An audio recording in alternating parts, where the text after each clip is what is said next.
ஓம் சதாசிவசமாரம்பாம் சங்கராச்சார்யமத்யமாம் அஸ்மதாச்சார்யபர்யந்தாம் வந்தே குருபரம்பராம்.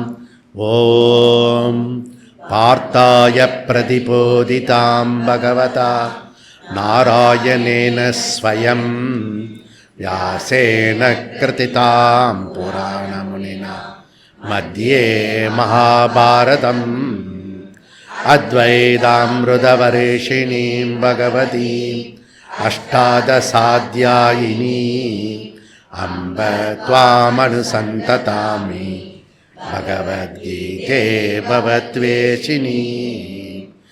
வசுதேவசுதம் தேவம் கம்சசானூரமர்தனம் தேவகீ பரமானந்தம் கிருஷ்ணம் வந்தே ஜகத்குரும்.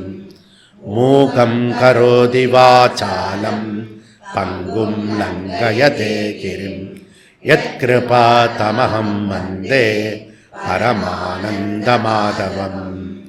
ஓம் ஸ்ருதிஸ்மிருதிபுராணானாம் ஆலயம் கருணாலயம் நமாமி பகவத்பாத சங்கரம் லோகசங்கரம். சங்கரம் சங்கராச்சார்யம் கேசவம் பாதராயணம் சூத்ரபாஷ்யகிருதோ வந்தே பகவந்தௌ புனః புனः. ஓம் ஈஸ்வரோ குருராத்மேதி மூர்த்திபேத விபாகினே வ்யோமவத் வியாப்ததேகாய தக்ஷிணாமூர்த்தயே நமः. ஓம்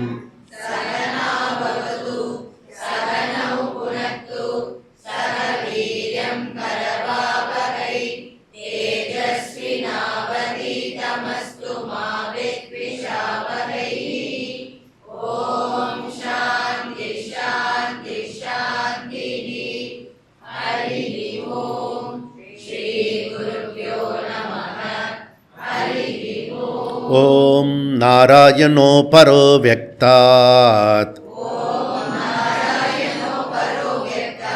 அண்டம் அவ்யக்தசம்பவம் அண்டஸ்யாந்தஸ்து மே லோகாः சப்தத்வீபா ச மேதினி. பக்கம் 238. யஸ்ய சர்வே சமாரம்பாः காமசங்கல்பவர்ஜிதாः ஞானாக்னிதக்தகர்மாணம் தமாஹு பண்டிதம் புதாः. 242. த்யக்த்வா கர்மபலாசங்கம் நித்யத்ருப்தோ நிராஸ்ரயः கர்மண்யபி பிரவருத்தோபி நைவ கிஞ்சித் கரோதி சக. இது 2 மகாபாரதத்தில் வரக்கூடிய குருஷேத்திர போரில் இருக்கக்கூடிய 2 அணியில் இருக்கிற க்ஷத்திரியர்கள் மோதிக்கொண்ட ஒரு காட்சியில் பகவான் கிருஷ்ணர் அவர் ஒரு க்ஷத்திரிய ராஜா, அர்ஜுனன் ஒரு க்ஷத்திரிய ராஜா. இவருக்கு அவர் அந்த போர்க்களத்தில் சண்டை நடக்கிற நேரத்தில் உபதேசம் பண்ணுறார். அவர் சண்டை போடும்போது உபதேசம் பண்ணினா நான் ஏன் சாமி கும்பிடும்போது உபதேசம் பண்ணக்கூடாது? அதுக்கு தான் மகா சிவராத்திரி அப்போ வேதாந்தம் எடுக்கலான்றது ஒரு தைரியம் வந்தது. இப்போ ஸோ அதனால் எப்படி கர்மத்தை பண்ணணும், எப்படி பண்ணக்கூடாது அப்படின்னு அழகாக சொல்லி கொடுக்குறார் பகவான் கிருஷ்ணர். அதை நம்ம பார்த்துட்டு வரோம். அதில் என்னென்னா, கர்மம்னா செயல், ஆக்ஷன். அந்த செயலுக்கு ஒரு கர்த்தா இருக்கணும், ஒரு ஆள் இருக்கணும். ஓகே, கர்த்தா இருந்தால் தான் கர்மா நடக்கும். ஓகே, அப்படி கர்த்தாவோட கர்மத்தை செய்கிறவனுக்கு பேர் அகங்காரன் பேர், அகங்காரி, அகங்காரஹா. ஓகே, அப்போது கர்த்தா கர்ம அந்த காரியம் நடக்கிறதுக்கு யார் இருக்கணும்? இந்த அகங்காரம் இருக்கணும். புரியுறதா? இப்போ சப்போஸ் நல்லா பரோட்டா போடுறீங்கன்னு வச்சுக்கோங்களேன். நீங்கள் வீட்டில் பரோட்டா போட்டிங்கன்னா அப்போ பரோட்டா போடுறது வந்து எவ்வளோ தான் ஏஐ அது வந்து ஆர்டிஃபிஷியல் இன்டெலிஜென்ட் வந்தாலும் அது பரோட்டா போடாது, ப்ரோக்ராம் கொடுத்தா கூட.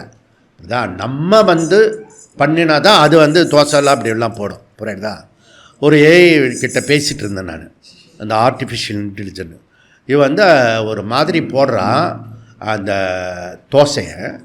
அது வந்து ஒரு என்ன 0.5 மில்லிமீட்டர் கனத்தில் இருக்குது.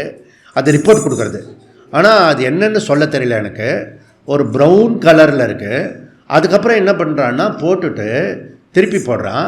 அதுக்கப்புறம் அந்த கரண்டியில் வந்து மடக்கி தட்டில் வைக்கிறான், அவங்களாம் சாப்பிட்றாங்க. அப்படியே ரிப்போர்ட் பண்ணுறது. ஸோ ஏஐ இப்படி தான் ரிப்போர்ட் பண்ணும். அது வந்து ரோஸ்ட்டா, நெய் தோசையா, அது வந்து ருச்சியாக இருக்கா, நன்னா இருக்கா, நன்னா இல்லையா, அதெல்லாம் வந்து அதுக்கு சொல்ல தெரியாது. புரியுதா? ஓகே, நம்ம ஏஐ இருக்கு இல்லையா, நம்ம பிரெயின், அது வந்து நம்ம எல்லாருமே ஏஐ தான். இங்கே உட்காந்துருக்கிறதெல்லாம் யார்?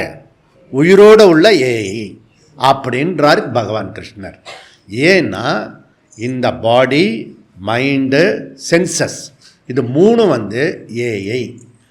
அப்போது ஆர்டிஃபிஷியல் இன்டெலிஜென்ட் ஏஐன்னா அது வந்து ஜடமா, அது ஜீவனா? ஆர்டிஃபிஷியல் இன்டெலிஜென்ட் சொன்னாலே அது வந்து ஜடம். ஓகே, ஜடம். இந்த சேர் மாதிரி, இந்த மைக்கு மாதிரி இதுங்க. பகவான் என்ன சொல்கிறாரு, இல்லை சாஸ்திரம் என்ன சொல்கிறதுன்னா, நம்மளுடைய பாடி, மைண்டு, சென்சஸையே ஜடம்னு சொல்கிறாங்க. புரியுதுதான்? ஸோ அதை வந்து இயக்கிறது எது? அதை அந்த இயக்கிற சேதன வஸ்து, ப்ரோக்ராமர் யார்? ப்ரோக்ராம் கொடுத்தா தானே ஏஐ ஒர்க் பண்ணோம். இதனுடைய ப்ரோக்ராமர் யார் அப்படின்னா அதுக்கு பேர் சாட்சி, சாட்சி சைத்தன்யம். அதுதான் வந்து ஆத்மா. அப்போ அது ஆத்மா ஆயிடுச்சுன்னா இதுக்கு பேர் அனாத்மா. புரியுதுதான்? அப்போ இந்த அனாத்மா விஷயம் எது இருக்குன்னா நம்மளுடைய பாடி, மைண்டு, சென்சஸ் இதெல்லாம் அனாத்மா. ஓகே, ரெண்டு. இப்போ வந்து பாடி, மைண்டு, சென்சஸ்ஸு, இந்த உடம்பு, மனசு, இந்திரியங்கள், புலன்கள் இதெல்லாம் உங்களுக்கு தெரிஞ்ச விஷயந்தான். நம்மக்கிட்டே இருக்குது, எல்லாருக்கிட்டே இருக்குது இல்லையா? சில சமயம் உபயோகப்படுத்தும், சில சமயம் உபயோகப்படுத்தாமல் சொம்மனே இருப்போம். இப்போ நீங்கள் வந்து இப்போ கேட்குற மாதிரி இருக்கலாம், ஆனால் என்னை பார்த்துட்டே இருக்கலாம். புரியுதா? அதெல்லாம் ஒரு மர்மம் இருக்குது அதை காதுக்குள்ளற. சாமி கும்பிட சொன்னால் இது என்னென்னோ பேசுகிறாரு அப்படின்னு அப்படி வந்து நீங்கள் நினைக்கலாம். அதுக்கு பேர் மனசு. புரியுதா? சப்போஸ் நம்ம நான் சொன்னதை புரிஞ்சுத்துனா அதுக்கு பேர் அறிவு, புத்தி. புரியுதா? இதெல்லாம் மனசும் புத்தியும் எதில் இருக்கிறது, எந்த ஃபார்மில் இருக்கிறது அப்படின்னா சூக்ஷ்ம ஃபார்மில் இருக்குது. அதாவது விருத்தி ஃபார்மில் இருக்கிறது, தாட் ஃபார்மில் இருக்கிறது. புரியுதா? அந்த தாட்டில் வரக்கூடிய எண்ணங்களை ப்ராப்பராக நம்ம யூஸ் பண்ணிட்டோம்னா யூ ஆர் த கிரேட் பர்சனாக மாறிடுவோம். புரியுதா? அதில் இப்போ நாம் வந்து விளையாட்டாக சொல்ல போய் 3 விஷயம் டக்குன்னு சொல்லிட்டேன் இந்த கிளாஸில். என்ன சொல்லிட்டேன்னா ஆத்மா, அனாத்மா, அகங்கார, கர்த்தா, அப்படி 3 விஷயம் சொல்லிட்டேன். ஓகே, அப்போது ஆத்மான்றது நமக்கு வந்து புரியாத புதிராக இருக்குது. அதுதான் சயின்ஸ்லாம் கண்டுபிடிக்கிறதுக்கு ட்ரை பண்ணிகிட்டே இருக்காங்க. அதுதான் ஒரிஜினல் ப்ரோக்ராமர். இந்த ஹோல் யூனிவர்ஸினுடைய சிஸ்டம் வந்து ஆர்டராக இருக்கிறது. இப்போ இருக்கிற ஆர்டராக இருக்கிறதும் சமநிலை மாறின்னு இருக்கு. ஓகே, அந்த பக்கம் அமெரிக்கா, இந்த பக்கம் சைனா தத்தளிச்சிட்டு இருக்குது, 2 வல்லரசு நம்மக்கிட்ட மாட்டிண்டு. இன்னும் ஃப்யூச்சரில் 47 விகசித் பாரத்தில் டோட்டலாக வந்து பாரதம் வந்து நம்முடைய பாரதத்தினுடைய ஸ்திதி வந்து ஆக்கிரமிக்கிறதில்ல, அரவணைக்கிறது. புரியுதா? மற்றவெல்லாம் என்னென்னா ஆக்கிரமிக்கிறாங்க. நம்ம என்ன பண்ணுறோன்னா எல்லாரையும் அரவணைச்சிட்டு போகிறோம்.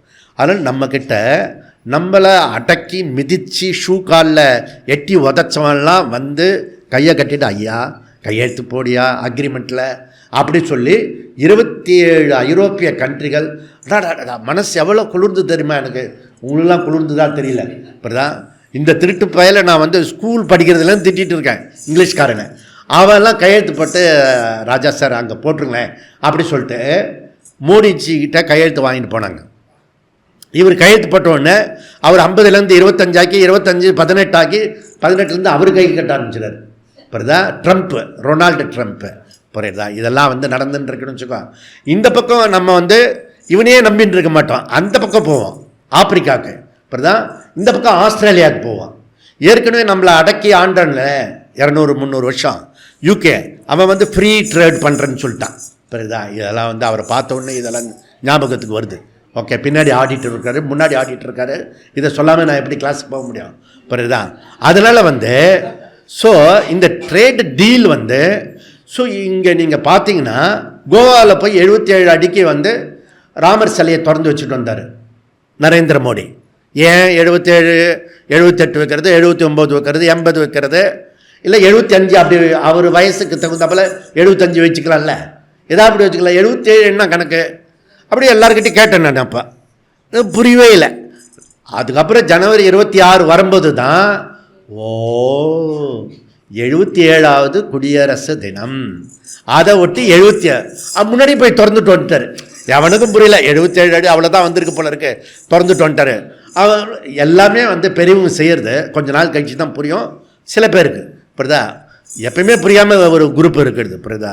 பார்லிமெண்ட்டில் கத்தின்ண்டே இருக்கும், அது ஜோதிமணி உள்ளே போய் இதில் ட்ரெஸ்ஸில் வச்சுட்டு போவான். புரியுதா? இதில் தமிழ்நாட்டோட கல்ச்சர் இல்லை, பாவம் தமிழ்நாட்டை கேவலப்படுத்துகிறான்னு வச்சுக்கோங்களேன். ஸோ அதில் அசிங்கமான விஷயம் இது இங்கே நம்ம கிளாஸில் பேசக்கூடாது. ஓகே, இப்போ வந்து அப்போது 2 விஷயம் இருக்குது, 3 விஷயம் இருக்குது. ஒன்று வந்து ஆத்மா, இன்னொன்று அனாத்மா, இன்னொன்று அகங்காரம். இந்த நானுன்னு சொல்கிறோம் இல்லையா, அகம்னா நான், அகம் சமஸ்கிருதத்தில் சொல்கிறோம், நான் என்ற தமிழ், இங்கிலீஷில் வந்து ஹை அப்படின்னு. நம்ம நானுன்னு சொல்லாத நாள் ஒரு நாளும் கிடையாது. நான் நீங்கள் சொல்லிக்கிட்டே இருப்பீங்க. காலையில் எழுந்தோடனே நான் என்ன பண்ண தெரியுமா, நான் வந்து சரியாகவே தூங்கலை, இன்றைக்கி சிவராத்திரி வேறையா, அங்கே வந்து தூங்கி வழி போகிறேன் நான் அப்படின்னு. புரியுதா? அப்போ நானுன்றதை சொல்லிக்கிட்டே இருக்கோம். இப்போ எனக்கு வந்து தூக்கமாக வருது அப்படி சொல்கிறேன். நான் யார்? ஆத்மாவா, அனாத்மாவா, அகங்காரமா? அனாத்மா. அனாத்மாவுடைய கண்ணை வந்து சொல்கிறோம், சொக்கரத்தை அப்படியே அப்படி தூக்கம் அப்படியே இருக்கும். இப்போ முதல் ஜாமத்துக்கு இன்னும் ஆரம்பிக்கவே இல்லை, முதல் ஜாமம் அதுக்கே இப்படி சொக்கனா எப்படி இருக்கும், 4வது ஜாமத்தில் எப்படி இருப்பியோ தெரியலையே. அதனால் வந்து ஸோ விழிப்பாக இருக்கணும். அப்படின்னா அந்த விழிப்பு இல்லை, தமிழில் கருத்தோடு சொல்கிறோமே விழிப்பாருன்னு, அந்த விழிப்பு இல்லை, கண்ணை திறந்து விழிப்பாக இருக்கணும். புரியுதா? நீ எப்படி விழிப்பாக இல்லைன்னா கூட பரவாயில்ல, ஆனால் விழிச்சுன்னு இருக்கணும். அதுக்கு பேர் மகா சிவராத்திரி. புரியுதா? அப்போது கர்த்தா தான் கர்மத்தை பண்ண முடியும். கர்த்தா கர்மத்தை பண்ணணும்னா எந்த கர்மம் பண்ணுறதுக்கும் நமக்கு எப்படி இருக்கணும்னா ஒரு கரணம் வேணும். இப்போ வந்து தோசை போடுறதுக்கு, பரோட்டா போடுறதுக்கு, சப்பாத்தி போடுறதுக்கு என்ன வேணும்? அந்த தோசை கல் வேணும் இல்லையா, அந்த கரணம் வேணும். புரியுதா? அதெல்லாம் வேணும் நமக்கு, அதுக்கு பேர் கரணம். அப்போது கர்த்தாவாகிய நான் கரணமாகிய அந்த இன்ஸ்ட்ருமெண்ட்டெல்லாம் வச்சுக்கிட்டு அப்படி திருப்பி ஒழுங்காக போட்டேன்னா அந்த அப்படியே கருப்பு ஷேடோட ஒரு தோசை போடுமே, அந்த வீட்டுக்காரர் பாவம் அவருடைய தலையை எடுத்து இப்படின்னு. புரியுதா? யாரும் வந்து ஒய்ஃபை வந்து திட்டக்கூடாது இனிமேல். நான் வாங்கிட்டு வந்த பிராரப்த கர்மம் அப்படின்னு தலையிலே அடிச்சுக்கூடாது. புரியுதா? கரெக்டாக பண்ணு, அப்படி தான் வரும். எப்பயாவது இந்த பக்கம் எல்லாம் இந்த மாதிரி ஷிபிருக்கு வந்தீங்கன்னா நல்ல தோசை கிடைக்கும். புரியுதா? அதுக்கு தான் உங்களை வந்து மாதத்துக்கு ஒரு தடவை கூப்பிட்றது. புரியுதா? வீட்டு சாப்பாடே சாப்பிட்டு அது போர் அடிச்சு போயிருக்கு, இப்படி கொஞ்சம் கலர்ஃபுல்லாக சாப்பிடுவோம் அப்படின்றதுக்காக பண்ணு. புரியுறதில்ல? அப்போது போடுறதே கொஞ்சம் நல்லதாக போடணும். புரியுதா? ஆனால் இதில் என்னென்னா 3 ஃபேக்டர் இம்பார்ட்டன்ட். நான் இருக்கணும், புரியுதா? அப்புறம் வந்து அந்த இன்ஸ்ட்ருமெண்ட் இருக்கணும், அப்புறம் ஆக்ஷன் இருக்கணும். இது பண்ணினா தான் அதுக்கு பேர் கர்மா. ஓகே, இந்த கர்மா பண்ணுறவனுக்கு பேர் கர்த்தா. இந்த கர்த்தாவை கரணத்தையே வந்து நானுன்னு சொல்லிட்டோம்னா அதுக்கு பேர் அத்தியஸ்தம். அத்தியஸ்தம்னா மிஸ்டேக், எரர் அப்படின்னு சொல்கிறோம். அது வந்து தவறு. நீ கர்த்தான்றது ஆர்சி. ஆர்சினா என்ன அப்படின்னா ரிஃப்ளெக்ஷன் கான்ஷியஸ்னஸ். ஓகே, ரிஃப்ளெக்ஷன் கான்ஷியஸ்னா என்ன? பிரதிபிம்ப சைத்தன்யம். அப்படின்னா என்ன? அப்படின்னா என்னன்னா, நீ டெய்லி வந்து கண்ணாடியில் பார்க்குறிய ஒரு முகத்தை, அது உண்மையான முகமா பொய்யான முகமா? கண்ணாடியில் நம்ம பார்க்குற, நான் கண்ணாடி பார்த்ததே இல்லை அப்படி சொல்கிறவங்க யார் இதில்? கேள்வி அபத்தம் இல்லையா? கண்ணாடி பார்க்காம இருப்போமா? எப்போ நம்ம வெளியில் வரமோ அப்போ வந்து கண்ணாடியை பார்த்துட்டு தான் வெளியில் வரணும். ஏன்னா அவசர கோலத்தில் அள்ளி தெளித்த மாதிரி வரக்கூடாது. புரியுதா? ஏன்னா நம்ம எப்படி வேணா இருக்கலாம், ஆனால் வெளியில் பார்க்குறவங்களுக்கு நம்ம அழகாக இருக்கணும், அழகாக இருக்கிற மாதிரி இருக்கணும். புரியுதா? எப்படியோ இருக்கணும். ஓகே, அது ஒரு இதுவாக இருக்கணும். புரியுதா? அப்போ வந்து இதெல்லாம் வந்து கண்ணாடியில் பார்க்குறோம் இல்லையா, அந்த முகம் பொய்யான முகம். அந்த பொய்யான முகத்தை பார்த்து நீ வந்து டெய்லி வந்து ஏமாந்து போகிற. நீ ஒரிஜினல் முகமே இல்லை, அந்த முகத்தை நீ ஸ்டைலாக என்னென்னோ பண்ணி ஏதோ பண்ணுற. ஆனால் அங்கே அந்த கண்ணாடியை பார்த்து அந்த பொய்யான முகத்திலேருந்து மெய்யான புருவத்தை வந்து இப்படி தடை வைக்கிற. புரியுதா? இதுதான்ப்பா இது வேதாந்தா. ஓகே, அந்த பொய்யான விஷயத்துலேருந்து மெய்யை கண்டுபிடி, உண்மையை கண்டுபிடி, சத்தியத்தை கண்டுபிடி, நீ யாருன்னு கண்டுபிடி அப்படின்னு சொல்கிறோம். ஓகே, இப்போ பொய்யானது யாரு? கர்த்தா. இந்த கர்மம் பண்ணுறான்னு அவன் தான் பொய்யான முகம். ஆனால் இந்த பொய்க்குள்ளே பொய் இருக்கும். சில சமயம் நீங்கள் பார்த்தீங்கன்னா பார்பர் ஷாப்பில் சில சமயம் கண்ணாடிக்குள்ளே கண்ணாடி அழகு எல்லாம் பார்த்தீங்கன்னா அதுக்குள்ளே ஒரு 10 முகம் தெரியும். நீங்கள் பார்த்துருப்பீங்க இல்லையா? அந்த மாதிரி அதுக்கு பேர் சோபனாத்தியாசம். அதுக்கு பேர் என்ன? சோபனாத்தியாசம். முகத்தில் பார்க்குற இந்த கண்ணாடியில் பார்க்குறது முகம் வந்து அத்தியாசம். அந்த கண்ணாடிக்குள்ளேயே இன்னொரு முகம், 2 முகம்லாம் 3 முகம்லாம் பார்க்குறல்ல, அது சோபனா அத்தியாசம். அப்படின்னா என்ன அர்த்தம்னா, இந்த பொய்யே வந்து நானு சொல்கிற கர்த்தாவே நான் பொய். அந்த கர்த்தா என்ன பண்ணுறதுன்னா மனசை வந்து நானு சொல்கிறது, உடம்பை நானுன்னு சொல்கிறது, சில சமயம் வந்து அறிவை நானுன்னு சொல்கிறது, இதெல்லாம் நானுன்னு சொல்கிறது. இப்போ வந்து நான் நடந்து வந்தேன் அப்படி சொல்கிறேன், நான் வந்தேன் அப்படி சொல்கிறோம். கால் தான் நடந்து வந்தது பாவம். புரியுதா? ஆனால் இன்னும் அக்கிரமம் பாருங்கள். இது என்ன பண்ணுறது? நான்ன்றது கால் பண்ணுறத நானுன்னு சொல்லிடுது. புரியுதா? இதுதான் ப்ராப்ளம். புரியுதா? இந்த ப்ராப்ளத்தை நீங்கள் புரிஞ்சுக்கிட்டா போகிறோம். அப்போ 2 தப்பு ஒரே நேரத்தில் 2 தப்பு பண்ணுறோம். ஒன்று வந்து பொய்யான முகத்தை வந்து பண்ணுறோம், 2வது வந்து இன்னொரு ஆள் இல்லாத ஆளை அனாத்மா வந்து அகம்னு சொல்லிடுறோம். ஓகே, அப்போ நான் என்ற சொல்லில் பிரச்சனை வந்துடுது. புரியுதா? என்ன பிரச்சனை வந்துடுது? இந்த உடம்பு, மனசு, சென்சஸ்ஸு, இதை வந்து நான் சொல்கிறது தவறு. அதில் பண்ணுற கர்மம் அத்தியஸ்த கர்மம். புரியுதுங்களா?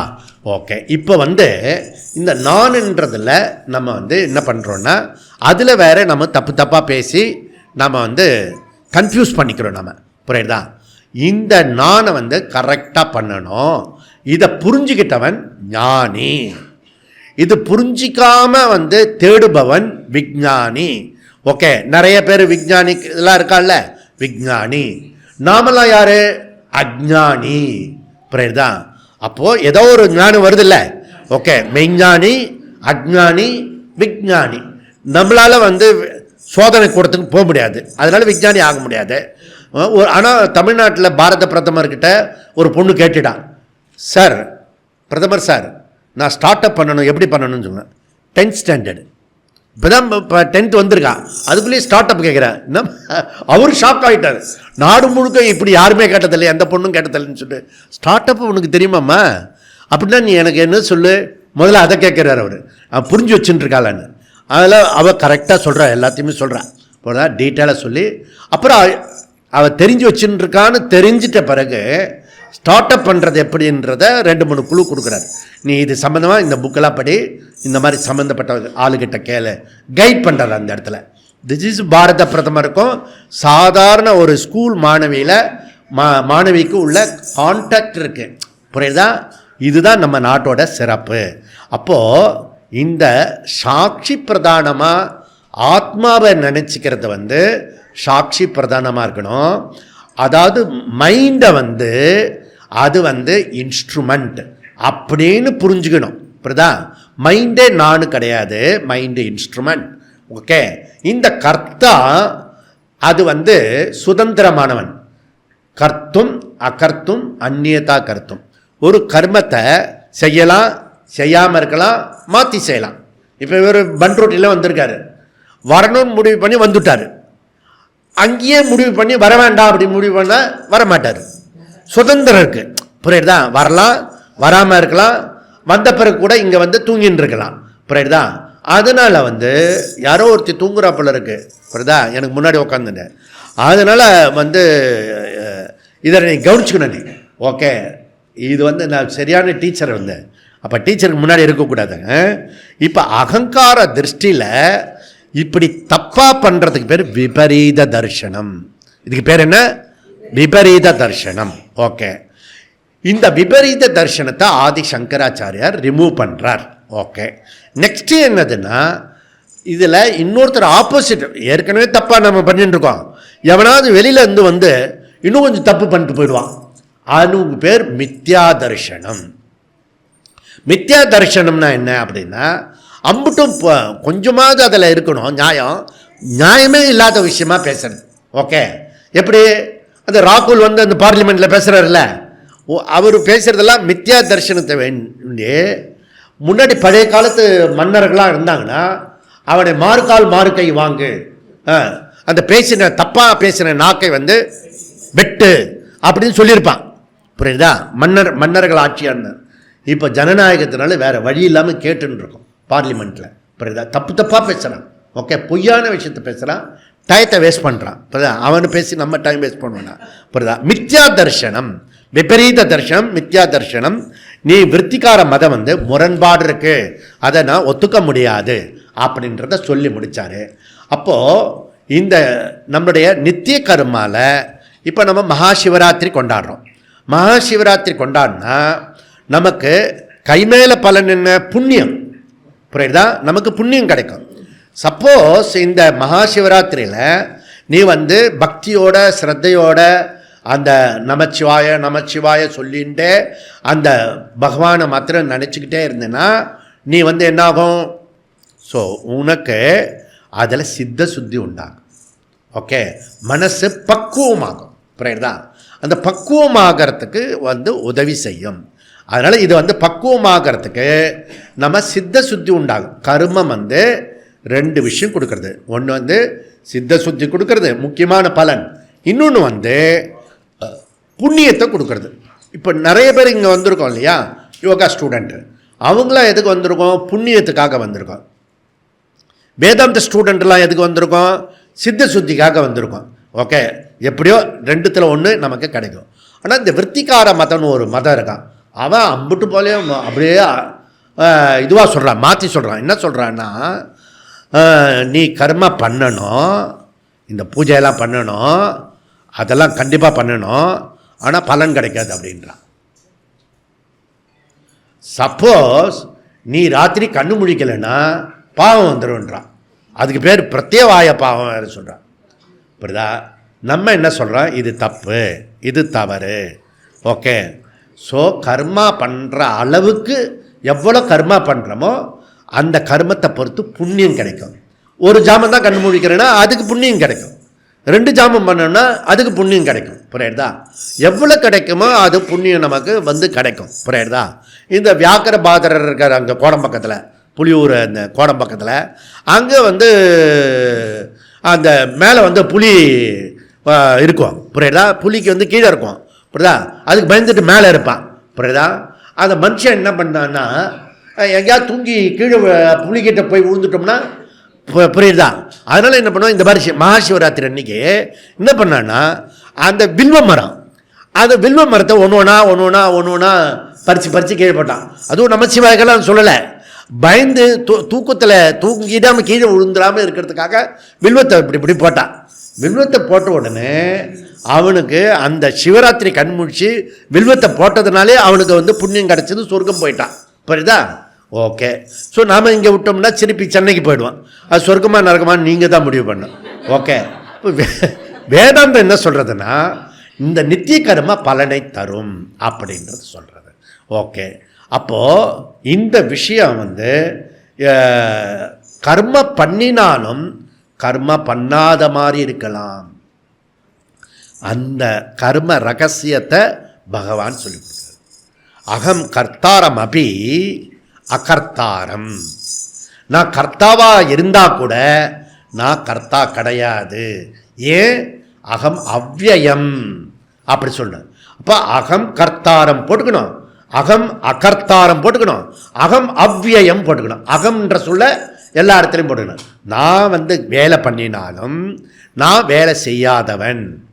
ஏன்னா வேலை செய்யாத அகர்மமாக இருக்கிற ஆத்மா அகம், அழியாத ஆத்மா அகம். இப்படி ஞானிக்கு தெரிஞ்சுட்டுன்னு வச்சுக்கேன். அந்த ஞானி எப்படி இருப்பானா அப்படின்னா intellectual freedom with mental disturbance. அவன் புத்தியில் சுதந்திரமாக இருப்பான். எந்த ஏரியாவில் எப்பயுமே சுதந்திரமாக இருப்பான். ஆனால் மைண்ட் எப்படி இருக்கும்? டிஸ்டர்பன்ஸாக இருக்கும். வீட்டோட சூழ்நிலை, வெளியில் இருக்கிற சூழ்நிலை, மனசு கொதிச்சுட்டே இருக்கும். ஆனால் மனசு கொதிச்சுட்டே இருந்தால் கூட அவன் எப்படி இருப்பான்? ஆனந்தமாக இருப்பான். புரியுதா? ஏன்? நான் இந்த பாடி மைண்டு நான் கிடையாது. அந்த கொதிச்சுன்னு இருக்க மைண்ட் இருக்கு இல்லையா, அது நான் கிடையாது, அகம் ஆத்மா அப்படின்னு புரிஞ்சுக்கிட்டவன் அவன். அந்த ஆள் சொல்கிறான். இப்போ நாம் பாஷ்யம் படிப்போம். பாஷ்யத்தில் நம்ம 238 பாஷ்யம்னா விளக்கம்னு அர்த்தம். 238 இந்த 4வது அத்தியாயம் 19வது ஸ்லோகத்துக்கான முன்னுரை சொல்கிறார் பாஷ்யக்காரர் சங்கரர். என்ன சொல்கிறாரு? நான் சொல்கிறத திருப்பி சொல்லுங்க. தது ஏதத்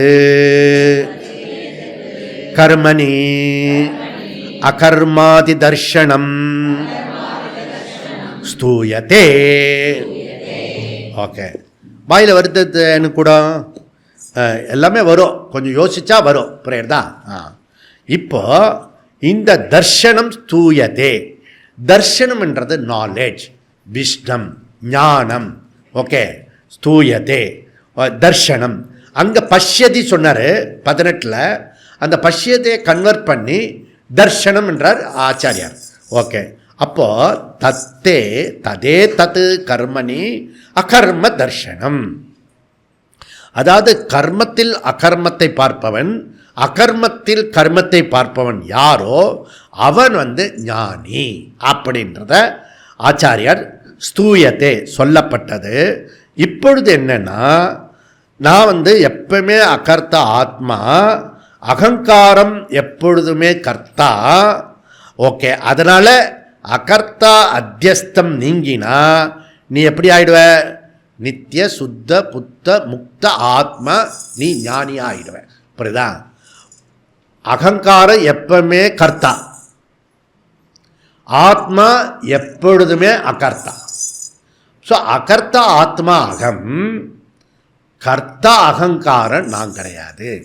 இப்படி புரிஞ்சுக்கிட்டவன் யாருன்னா அவனுக்கு பேர் ஞானி அப்படின்னு சொல்கிறார். புரியுதா? இதுக்கு அடுத்தது இது. அப்போது நம்ம மனசை அப்படி தட்டி விட்டோம்னா, நீங்கள் அப்படி போய் ஒரு ரூமில் கதவை சாத்தி குவாரண்டைன், இதில் 21 நாள் குவாரண்டைன் கொண்டாடினவங்க யார் இதில்? ஓ, வெரி குட், கொஞ்சம் பேர் இருக்கீங்க. அதில் உன்னை பார்க்க கூட மாட்டான். அப்படி தும்மிட்டேன்னு வச்சுக்கோ, அவ்வளோதான். நான் இப்படியே பேசுவான். முன்னாடி சாமியை பார்த்து இப்படி பேசுகிறா, சன்னியாசி பார்த்து இப்படி பேசணும் மரியாதையா. எல்லாரையும் பகவான் இப்படி பண்ண வச்சுட்டார். இதுதான் பகவானுடைய ட்விஸ்ட்டு, ட்ரிக்கு. புரியுதா? விவிக்த தேச சேவித்துவம் போடானா போல, அதனால் அவர் பண்ணிட்டார் இப்படி. புரியுதா? சொந்த வீட்லேயே தனியாக ரூமில் போட்டு அங்கே சாப்பாடு கொடுப்பாங்க. பாப்பா ஒரு தடவை பார்க்குறேன் கொஞ்சம் கூட. No no no. இப்போ கோவிட் வந்த ஆளுக்கு பாப்பா கொடுப்ப, சுமத்தி கொடுப்பியா? பாப்பா அப்பாவே கேட்குறான்னு வச்சுக்கோ, ஏன் பிள்ளடி கொடு, கொடுப்போமா? கொடுக்க மாட்டோம். அவர் கேட்டுருவாரா? அவர் கேட்க மாட்டார். ஏன்? ஏன் குழந்தை புரியறதா? அப்போது அந்த விஷயத்தில் நமக்கு வந்து அந்த தனியாக ரூமில் இருந்துமே கோவிட் வந்தவங்க அவங்க ஃப்ளாஷ்பேக் பண்ணி பாருங்கள், எப்படிலாம் நீங்கள் இப்படியெல்லாம் நின்னீங்க அப்படின்னு. இப்போ எங்கே மான்மொழியை காணோம்? காட்டுக்கு போயிட்டாளா? சரி. இந்த இது அந்த குரூப் லக்ஷ்மி எங்கே இருக்காங்க? அவங்கவுங்க குழந்தைங்கள எப்படி பார்க்குறீங்களோ அந்தந்த சாஸ்திர கணாவில் இருக்கிற ஆளுங்களை எப்படி பார்த்துக்கணும். ஆள் வந்திருக்கா வரலையான்றதை பார்த்துக்கணும். புரியுதுதா? Double role.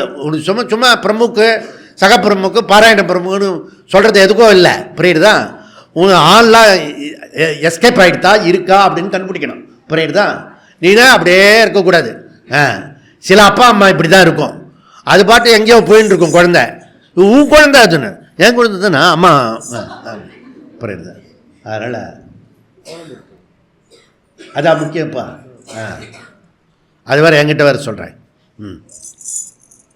அதனால் வந்து ஸோ எதுக்கு சொன்னேன்னா, அவள் வந்து பிரசவத்துக்கு போகும்போது அவள் என்ன பண்ணா, பிரசவத்துக்கு போகும்போது அட்மிட் பண்ணுவாங்க இல்லையா, அது ஒரு வாரம் இருக்கும். சில பேர் முன்னாடியே போய் அட்மிட் பண்ணுவாங்க. அது ஒரு வாரம் டாக்டர்கிட்ட மாரடிக்கிறதுக்கு என்ன ஒரு புக்கு வாங்கிட்டு போனாலாம் படிக்கிறதுக்கு. அந்த பேக்கில் புக்கு வச்சுட்டு எடுத்துகிட்டு போனாலாம் அந்த பிரசவம் டயத்தில். புரியுதா? ஒண்டர்ஃபுல். பல உதாரணம் பார்த்துருக்கேன், இது நல்லா இருக்கேன் இந்த உதாரணம் அப்படின்னு சொல்லிட்டு. இது பெஸ்ட்டு. புரியுதா? அதனால் வந்து so free from intellectual with mental disturbance. நம்ம வந்து சம்சார பேஸ்டு திங்கிங் இருக்கு இல்லையா, அதில் MBA பண்ணியிருக்கோம். புரியுதா? விதவிதமான நூதனமான திங்கிங்லாம் நம்ம வந்து கற்பனை பண்ணுவோம். நமக்குள்ளரே நடக்காத விஷயத்த நடக்கிற மாதிரி ஒரு கற்பனை பண்ணுவோம். இப்போ அந்த பையனை வண்டியில் ஏற்றினமே எப்படி போயிடுவான், இல்லை இந்த பக்கம் சறுக்கி விழுந்துருவானா? அதாவது நல்லதே தோணாதே எல்லாம் அதை வந்து நீ உன் மனசில் வந்ததை அப்படியே ஒரு இந்த பேஸ் இது இங்கே வைப்பாங்களே பேஸ் மேக்கர் மாதிரி ஒரு ரெக்கார்டு அங்கே வச்சுட்டோன்னு வச்சுக்கோ, உன் மைண்டில் இருக்கிறதெல்லாம் வரா மாதிரி. ஐயோ அது கேட்கவே முடியவே முடியாது. புரியுதா? சில பேர் உயிரோடே பெணாத்துவாங்க. புரியுதா? எப்போ பார்த்தாலும். சில பேர் வந்து சில பேர் இல்லை, எல்லாம் மற்றவங்களாம் என்ன பண்ணுவாங்க, கொஞ்சம் ஜென்டலாக உள்ளே பெணாத்துவாங்க. புரியுதா? எப்போ பார்த்தாலும் புலம்பு. அதுக்கு பேர் MBAன்னு பேர், சம்சார MBA. புரியுதா? ஸ்பெஷல் மாஸ்டர் ஆஃப் புலம்பல் அப்படின்னு அர்த்தம். இப்போல்லாம் உங்களுக்கு MBAலாம் தெரியுது. MPA மாஸ்டர் ஆஃப் புலம்பல். அந்த மாதிரி இங்கே என்ன சொல்கிறது, இந்த மித்யா பிரபஞ்சத்தில் வந்து மித்யா பிரபஞ்சம் இதில் கூட்டினாலும் ஒன்று தான் குறைஞ்சாலும் ஒன்று தான் அப்படின்னு ஞானி தெரிஞ்சுக்கிட்டான். அதனால் வீட்டில் ஒரு குழந்தை பிறந்தாலும் பெருசாக ஒன்றும் கொண்டாட மாட்டான். வீட்டில் ஒன்று காலி ஆகிடுச்சின்னு வச்சுக்கோ, அப்பயே ரொம்ப பெருசாக வருத்தப்பட மாட்டான். மித்யா தானே, அது ஒன்று பிறந்தது ஒன்று போச்சு அவ்வளோதான். ஒன்றும் பெருசாக எல்லாம் அலட்டிக்க மாட்டான். எல்லாருக்காக தப்பாக நினைக்கக்கூடாதுன்றதுக்காக ஒரு கர்மம் செய்வான், அவ்வளோதான் ஒழிய ஃபார்மாலிட்டியாக செய்வான் ஒழிய வேறு ஒன்றுக்கும் செய்ய மாட்டான். அப்போது பிருகதாரண்ய உபநிஷத்து என்ன சொல்கிறது, ந கர்மனா வர்த்தந்தே நோ கல்யாண் அப்படின்னு சொல்கிறது. ஓகே, அப்போ மித்யாத்துவ தர்சனம் ஒரு லாஜிக், இது ஒரு லாஜிக். இன்னொன்று வந்து சத்திய தர்சனம், அதாவது ஆத்மனஹா பூர்ணத்துவம். பூர்ணத்துவத்தில் கூட்டினாலும் ஒன்று தான் குறைச்சாலும் ஒன்று தான். இப்போ உதாரணத்துக்கு ஆகாசம் இருக்குன்னு வச்சுங்க, ஆகாசத்தை நீ வந்து குறைச்சி ஒரு 2500 ஸ்கொயர் ஃபீட்டில் 3வது ஃப்ளோரில் வீடு கட்டிட்டேன்னு வச்சுக்கோ. சொல்கிறது பெருசாக சொல்லுவோமே, 2500 square feet 3 பெட்ரூமா, 3 bedroom 3 bedroom. Okay, 3 பெட்ரூமில் 2500 ஸ்கொயர் ஃபீட்டு 3வது ஃப்ளோரில். புரியுதா? 3வது ஃப்ளோரில் கட்டிருக்கா. புரியுதா? அதில் வந்து என்னை கூப்பிட்டான், நீங்கள் வாங்க சுவாமி. அதுதான் சுவாமியார் எதுக்கு இருக்காரு, வேதாந்தத்தை தவிர மீதி எல்லாத்துக்கும் கூப்பிடுவான். புரியுதா? வந்து திறந்து வை. இனிமேலாம் கூப்பிடக்கூடாது அப்படிலாம் என்ன, அதுக்கு தான் இப்போ சொல்கிறேன். திறந்து வைக்கிறதுக்கு கூப்பிட்டாங்க. திறந்து வைக்கிறதுக்கு கூப்பிட்டான். நான் போய் அந்த புது வீடு திறக்கிறதுக்கு கடப்பாறை, இந்த கடப்பாறைலாம் வச்சுருப்பாங்க இல்லையா, புதுசாக இருக்கு இல்லையா, இங்கே குத்தலாமா. ஐயா அது கீழ் வீட்டுக்கு, அது கீழ் வீட்டுக்கு அது கீழ்வெட்டு சீலிங், அந்த அங்கே மேலே இருக்கு இல்லையா, அந்த வீட்டோட சீலிங்கா கீழே குத்துனா கீழ் வீட்டோட சீலிங். ஓகே, இந்த பக்கம் சைடில் குத்தினா அந்த வீட்டோட சைடு, இந்த பக்கம் வலது பக்கம் குத்தினா அந்த வீட்டோட இடது பக்கம். புரியுதா? நாலா பக்கமும் குத்தினா நீ என்ன தான் வாங்கியிருக்க, நீ எந்த பக்கமும் குத்த முடியாது, ஆணி அடிக்க முடியாதுன்னு சொன்னீங்கன்னா அது ஒரு வீடாது. ஆகாசத்தில் வாங்கியிருக்கான், ஆனால் பெருமை அடிச்சுக்கிறான். 2-3 கோடி 3 கோடி கொடுத்து என்கிட்ட கொடுத்தீங்கன்னா நான் வந்து கோடியில் இருக்கிற ஜனங்களுக்கு கொடுத்துட்டே இருப்பேன். புரியுறதா? 3 கோடி போய் மேலே போய் ஆகாசத்தில் கட்டிட்டான். புரியுறதா? ஆகாசத்தில் போய் கட்டான். முன்னாடியாவது பழைய காலத்திலலாம் இப்படி கட்டிட்டு போவான். புரியுதா? வரிசையா அது பார்க்குறதுக்கும் நல்லாயிருக்கும். புரியுதா? இப்போ வந்து மேலே போயிட்டே இருக்கான். இப்போ நம்ம லிஃப்ட் பண்ணிட்டு இருக்கோம். வேறு வழியில் எல்லாரையும் கேலி பண்ணால் நம்மளும் அப்படி தான் ஆக முடியும். ஸோ ஞானி வந்து எப்பொழுதுமே ரிலாக்ஸ்டாக இருப்பான். எப்பொழுதும் ரிலாக்ஸ்டாக ஆனந்தமாக தன்கிட்ட இருக்கிறவன் யாரோ அவன் வந்து ஞானி அப்படின்னு பேர்.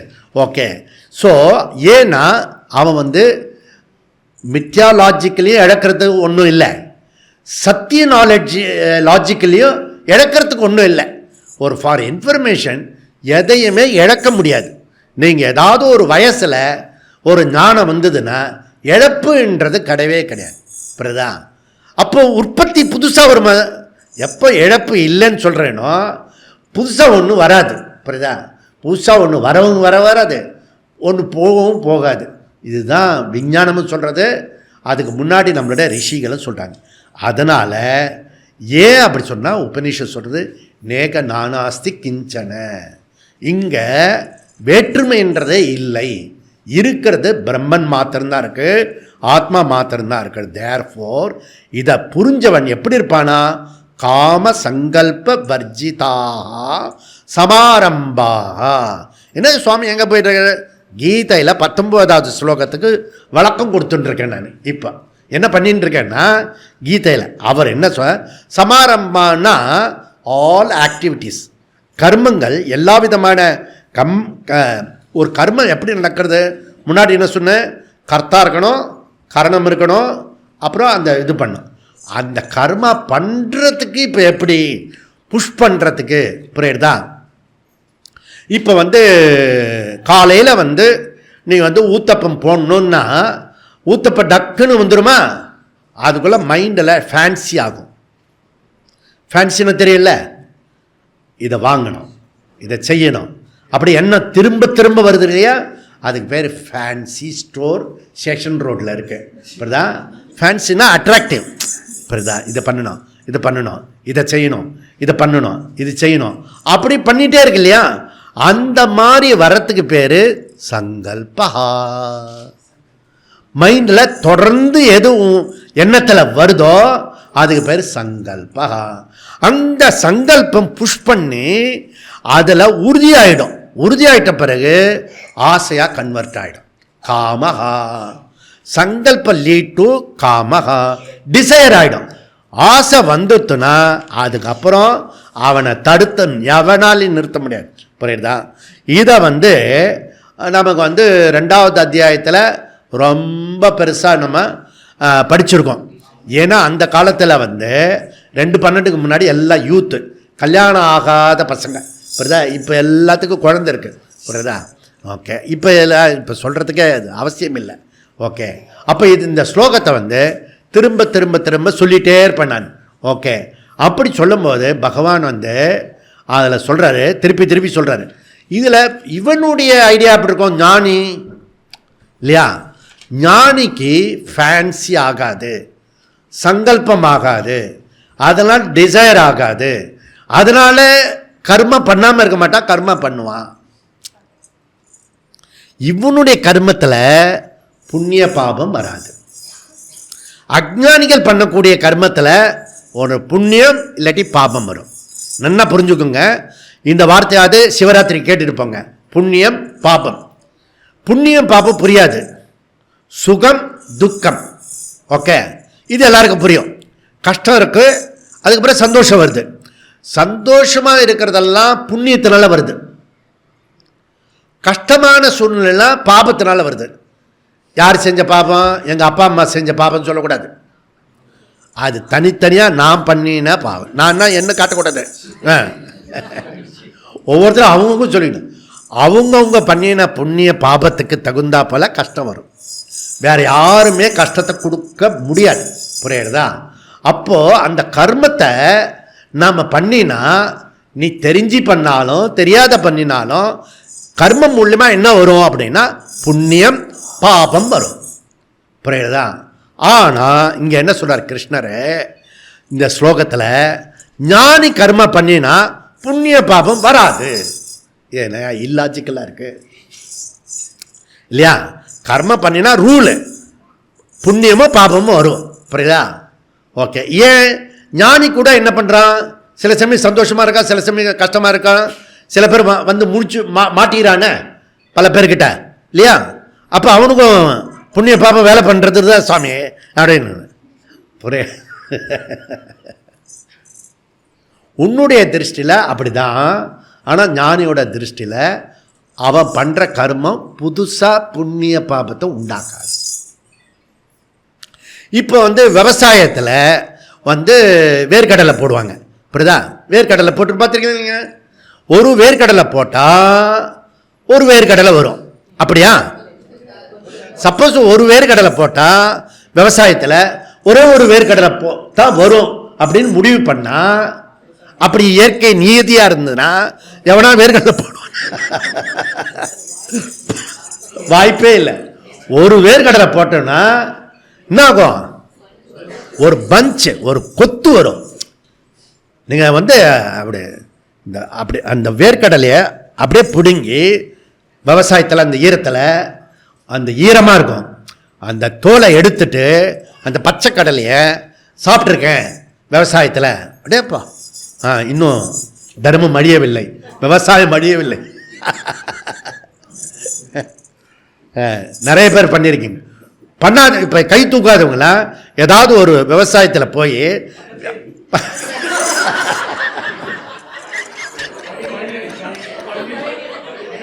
ஏதாவது ஒரு ஜாமத்துக்கு போயிட்டு என்ன வேர்க்கடலை பிடுங்கி சாப்பிடுங்க. ஆனால் அங்கே பாம்பு இருக்கும், ஜாக்கிரதை. இதில் இந்த ரோஸ்ட் இப்போ நம்ம நிரஞ்சன்ஜி என்ன பண்ணார், எனக்கு இப்போ இந்த 2 நாளைக்கு முன்னாடி வேர்க்கடலை கொடுத்தாரு, சாப்பிடுங்கஜி அப்படின்னு உள்ளே வச்சுருக்கேன் நான். அந்த வேர்க்கடலை போட்டால் வேர்க்கடலை விளையாது. ஏன்? நீங்கள் வந்து சென்னையில் கூட மாம்பழத்தில் கூட பார்த்துருக்கேன். அந்த மண்ணை போட்டு அவன் ஒரு சவுண்டு வருவான், இதே நேரத்தில் தான் வருவான். இப்படிதான் ஒரு பியூட்டிஃபுல் சவுண்டு. நீ அது கூட ரசிக்கிறியோ கேட்டிருக்கியோ தெரியாது. உனக்கு தான் எப்போ பார்த்தாலும் சம்சார என்ன எம்பிஏ புலம்பல் பெனாத்தல். புரியுதா? பெனாத்தல் இருந்துன்னா நீ இனிமேல் வந்து உங்கள் மாமனாரோ மாமியாரோ இல்லை மருமகளோ யாராவது பெனாத்தனா எம்பிஏ பண்ணுறா அப்படி சொல்லு. சும்மா அப்படி ஒரு சங்கேத பாஷையில் பேசணும் இனிமேல். புரியுதா? உங்கள் அம்மாவே சொல்கிறான்னு வச்சுக்கா, ஏமா எம்பிஏ பண்ணுறேன், ஏன்னா அவளும் கிளாஸுக்கு வந்திருக்கான். இப்படி டெக்னிக்கலாக பேச கற்றுக்கணும் இனிமேல். புரியுதா? அப்படி நீ வந்து இவனுடைய கர்மா புண்ணியத்தை பாபத்தை கொடுக்காது. ஏன்னா வருத்த வேர்க்கடலை ஆயிடுச்சு. சரிங்க சுவாமி. இப்போ அடுத்தது கேள்வி என்ன கேள்வி வரும்? இந்த லோக்கல் வேர்க்கடலையை வந்து அக்னியில் நெருப்பில் போட்டு வறுப்பான், இல்லை கடாயில் போட்டு கொஞ்சம் மணலை போட்டு இப்படி ஒரு நடுவில் ஒரு தட்டு தட்டுவான். பார்த்துருக்கீங்க நீங்கள்? அது கடாயை ஒரு தட்டு தட்டுவான், இல்லை மியூசிக்கு. புரியுதா? ஒரு ரிதம் இருக்குது அதில். ஓகே. இதெல்லாம் நீ இதுக்காகவே கீழே போய் நான் வாங்கி ஒரு ரூபா அந்த காலத்தில், இப்போ இல்லை, இப்போல்லாம் எத்தனை தெரியல, ₹1 கொடுத்தா புரியுதா? மாம்பழ ஸ்டேஷனில் இறங்கினா நேராக வந்து அந்த அப்பாசாமி ஸ்ட்ரீட் வரைக்கும் வரும் அந்த ₹1 வேர்க்கடலை. தின்னாமல் போகிறதில்ல, தின்னுண்டே போனான். புரியுதா? இப்போ எப்படி இருக்குமோ தெரியாது. அதில் ஸ்மெல்லுன்னா அவ்வளோ ஸ்மெல்லு வரும். அந்த வேர்க்கடலை, வறுத்த வேர்க்கடலை இருக்கு இல்லையா, அவ்வளோ ஸ்மெல்லு. புரியுதா? இவன் அது லோக்கலில் கீழே நெருப்பு வச்சுருப்பான், ஸ்டவ் வச்சுருப்பான், அந்த அக்னியில் வறுத்த கடலை. இப்போ ஞானிக்கு வறுத்த கடலைன்னா அவனுடைய கர்மம் எந்த அக்னியில் வறுக்கப்பட்டிருக்கு இல்லையா? ஞானாக்னி தக்த கர்மானாம். அதுக்கு தான் 2008 தப்த குண்டத்துக்கு கூட்டிகிட்டு போனது. இப்போ கடைசியாக உன்னை வந்து தப்த குண்டத்துக்கு கூட்டிகிட்டு போனது 2025 பத்ரிநாத்தில். ஓகே, அதில் நீ டேங்க் கண்டுபிடிச்சி தப்த குண்டத்தில் இந்த தப்த குண்டத்தில் போய் குளிச்சேன் அப்படி சொல்கிறவங்க யாராவது இருக்கீங்களா? இப்போ 2025 அந்த வெரி குட். அப்போ தப்த குண்டத்தில் அது வந்து கொதிச்சுட்டே இருக்கும். பாய்லர் போட்டு நெருப்பு வாட்டர் எல்லாம் இல்லை, இப்படிதான் தண்ணியே அது கொதிச்சுட்டு இருக்கும், 24 மணி நேரம் இருக்கும். அப்படியே சுகமாக இருக்கக்கூடாது, கந்தக தண்ணி. இப்படிதான் தப்த குண்டம்னு பேர், அதுக்கு பேர். புரியுதா? அப்போ தக்த கர்மானாம், இவனுடைய கர்மத்தை அது வருத்த விதையாகிறது. எப்படி? ஞானாக்னி. இந்த 18 சொன்ன ஞானம் இருக்கு இல்லையா, கர்மத்தில் அகர்மம் அகர்மத்தில் கர்மம், அந்த அறிவு புரிஞ்சுக்கிட்டவன் அவன் எவ்வளோ வேலை பண்ணினாலும் அதில் வந்து அவனுடைய கர்மா வந்து வேலையை பண்ணாது அப்படின்னு சொல்கிறாரு. இப்போ ஞானின்றது ரொம்ப ரொம்ப ரொம்ப இம்பார்ட்டண்ட்டு இந்த விஷயத்துக்கு கேட்குறேன். ஓகே, அப்போது இந்த அறிவு நமக்கு வர்றதுக்காக நமக்கு என்ன வேணும்? சாதன சதுஷ்டயம் வேணும், யோகிதை வேணும், தகுதி வேணும். புரியுதா? தகுதியில் வந்து நிறைய விஷயம் சொல்கிறாங்க. இன்றைக்கி ஒரே ஒரு விஷயம் மாத்திரம் சொல்லி இதோட முடிச்சுக்கலாம் நம்ம. அது என்ன வந்து ஒரு டெக்னிக்கலாக வேர்டு இருக்கு சொல்லிகிட்டு இருக்கேன். நீங்கள் இதெல்லாம் நல்லா கிரகிச்சு மைண்டில் அதுக்கப்புறம் அப்ளை பண்ணுங்கள். ஃபியூ மினிட்ஸ் சொல்லுங்கள், ஃபியூ மினிட்ஸ். இந்த ஃபார்முலாவை நீங்கள் அப்ளை பண்ணிட்டீங்கன்னா உங்களுக்கு தகுதி வந்துடுதுன்னு அர்த்தம், யோகிதை வந்துடுதுன்னு அர்த்தம், நீங்கள் ரிஷி ஆகிட்டீங்கன்னு அர்த்தம். என்ன புரிஞ்சுங்க? இந்த ஃபியூ மினிட்ஸ் சொல்கிறேன் இல்லையா, இதை நீங்கள் புரிஞ்சுக்கிட்டீங்கன்னா நீங்கள் வந்து யோகி, ஞானி. ஞானி இல்லை, யோகி. புரியுதா? தகுதி அடைஞ்சிடும், அதிகாரி. என்ன அப்படின்னா நம்மளை சுற்றி இருக்கிறவங்க நம்மளை வெறுப்பேற்றுவாங்க. அதுக்காக தான் படைக்கப்பட்டிருக்கு. அவங்க வீட்லேயோ வெளியிலையோ பக்கத்து வீட்லேயோ அது வந்து நம்ம சிவனேன்னு போனால் கூட விடமாட்டாங்க, கூப்பிட்டு வச்சு நம்மளை வெறுப்பேற்றுவாங்க. புரியுதா? அப்போது நமக்கு ஒரு கோபம் வரும் இல்லையா, அந்த கோபம் வரும்போது ஃபியூ மினிட்ஸ் கம்முன்னு இருக்கணும், ரியாக்ஷன் பண்ணக்கூடாது. பண்ணாமல் இருந்துட்டீங்கன்னா அந்த விருத்தி கண்ட்ரோல் ஆகிடும். சப்போஸ் பேசிட்ட அந்த நேரத்தில் குருட்சேத்திர போர் தான். புரியுதா? அதுவும் சில பேர்கிட்ட நம்ம மாட்டினா, நீ நான் அப்படி சொல்லிட்டேன் சாரிப்பா, சாரி, இனிமேல் சொல்ல மாட்டேன், இருந்தாலும் நீ அப்படி சொல்லியிருக்கக்கூடாது தெரியல, நான் இப்படி சொல்லிட்டேன். எப்போ 10 வருஷம் கழிச்சு கூட திருப்பி சொல்லுவாங்க. அந்த கல்யாணம் ஆகி முதல் அந்த ஒரு மாதம் கொஞ்சுவோம்ல ஒருத்தர், அந்த நேரத்தில் வந்து எல்லாருமே கல்யாணம் ஆனவங்க தான், 2-3 தவிர. புரியுதா? அவங்களுக்காக சொல்கிறேன். புரியுதா? அந்த 2-3 மாதத்தில் எதையுமே தப்பாக பேசிடக்கூடாது.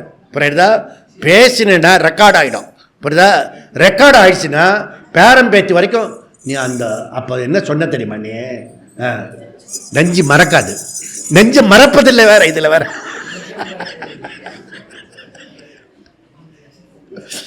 அதில் அந்த ஒரு ப்ரோக் பண்ணுறாங்க இல்லையா, அப்போ வருது பாரு ஆத்திரம், கண்ட வார்த்தையெல்லாம் வரும். அந்த கண்ட வார்த்தையெல்லாம் வர நேரத்தில் ஜஸ்ட் ஃபியூ மினிட்ஸ் வெயிட் பண்ண போதும். அது என்ன ஆகுறதுன்னா, நான் வந்து இதை அப்ளை பண்ணினேன். எப்போ அப்ளை பண்ணேன்? தலைவலிக்கு அப்ளை பண்ணேன். தலைவலி வரும்போது உடனே வந்து டோலோத்சவம் போட்டுருவான். புரியுதா? இவனுக்கு வந்து அந்த பூச்சி இருக்குல்ல, லைட் போட்டால் பூச்சி வருது, பூச்சி போடணும், அதுவே தாங்க முடியல, இப்படி பண்ணுறான். புரியுதா? அது சகனம் இல்லை, திதிக்ஷா இல்லை. புரியுதா? அப்படியே இருந்தால் என்ன, அது என்ன பாம்பாது, இது இப்போ கடிக்குத, அந்த நேற்றுக்கு பார்த்தீங்களே, அது என்ன பாம்பாது, சும்மா பூச்சி தானே, கொஞ்ச நேரம் அப்படியே இதுவாகும். புரியுதா? ஊசி போடுற மாதிரி இருக்கும், அப்படியே பொறுத்துக்கிட்டா போகிறது. புரியுதா? பயப்படக்கூடாது. முதல்ல பயப்படக்கூடாது, அப்புறம் தாங்கிக்கணும். புரியுதா? அப்படி தாங்கிக்கிட்டேன்னா, அது தாங்கிட்டதுனால அந்த ஆஞ்சநேயர் பிரதிஷ்டை பண்ணோம்ல, எந்த சலனமும் இல்லாமல் புரியுதா, அந்த வாயு பகவானை வந்து பிரதிஷ்டை பண்ணினோம். அந்த மாதிரி நீ பொறுத்துக்கணும். திதிக்ஷஸ்வ பாரத அப்படின்றார் பகவான். மொத்த சாதன சதுஷ்டயத்தில் அவர் எடுத்துக்கிட்டது திதிக்ஷஸ்வ பாரத. இதை வந்து நீ பண்ணிக்கிட்டேன்னா நீ ஞானி ஆகிறதுக்கு உனக்கு முடியும், சாத்தியம் அப்படின்றத நாம் இப்போ சொல்லி இப்போ ஒரு நல்ல விஷயத்தோடு பண்ணணும். பொறுமை வரணும்.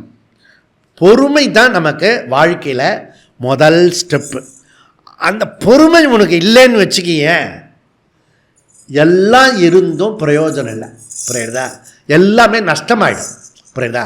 அந்த ஒரு செகண்ட் இந்த குழந்தைங்களாம் வந்து ஏதாவது பண்ணிடும்.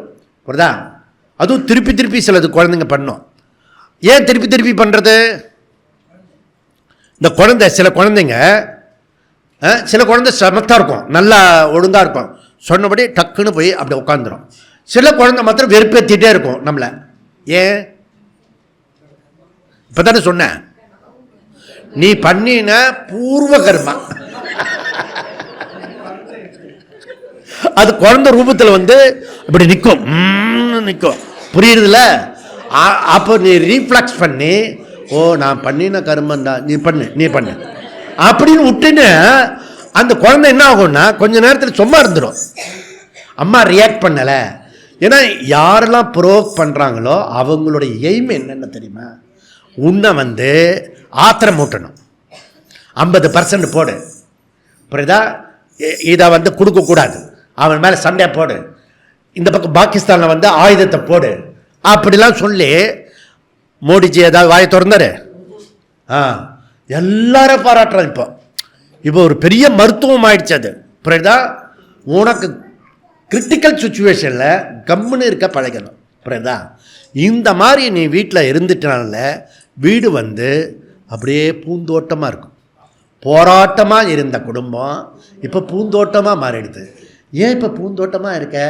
அதான் சாஸ்திராலயம் போனேன்னா சிவனை கும்பிடலான்னு பார்த்தா அங்கே ஒரு சாமி இப்படி சொல்லிச்சு. அதை நான் உண்மையாக ஃபாலோ பண்ணிட்டு இருக்கேன்.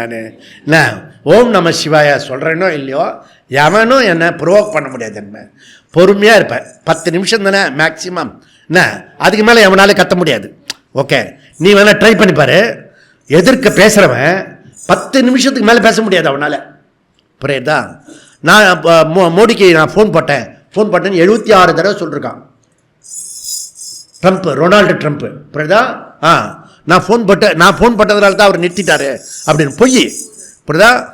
பொய்.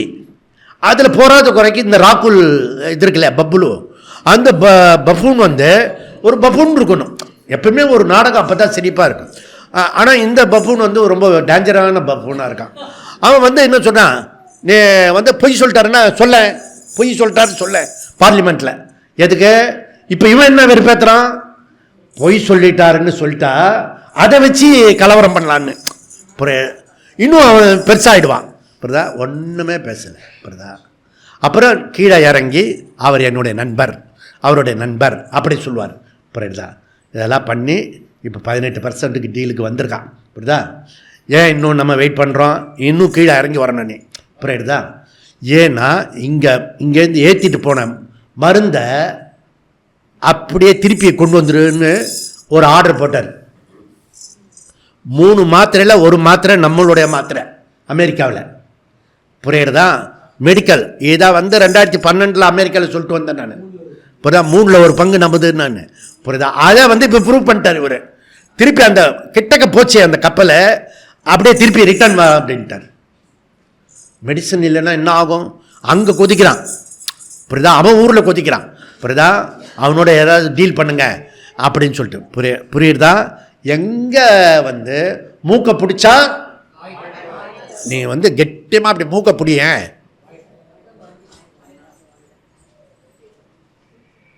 இப்படி வீட்டில் ட்ரை பண்ணிப்பாரு. என்ன கொஞ்ச நேரம் கழிச்சு இதை மாத்திரம் இதை விட்டுறக்கூடாது, இதை பிடிச்சிக்கிட்டே இருக்கணும்.